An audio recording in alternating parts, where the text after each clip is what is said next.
প্রবাসী, আমরা যারা প্রবাসে কাজ করি, পরিশ্রম করি, আমরা সবাই চাই দেশে একটা ঠিকানা হোক, কিন্তু ভয় পাই প্রতারণা হবে কিনা, নিরাপদ কিনা, টাকাটা হারাবে না তো।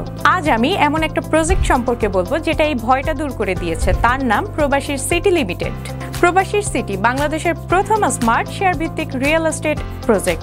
মানে আপনি মাত্র 5 লাখ টাকা বিনিয়োগে 1% শেয়ার কিনতে পারবেন, আর 5 বছরে পাবেন দ্বিগুণের বেশি হালাল মুনাফা। তাহলে আর অপেক্ষা কেন? এখনই যোগাযোগ করুন স্ক্রিনে দেওয়া নাম্বারে। প্রবাসীর সিটি লিমিটেড প্রবাসী হেলিকপ্টারের একটি অঙ্গ প্রতিষ্ঠান।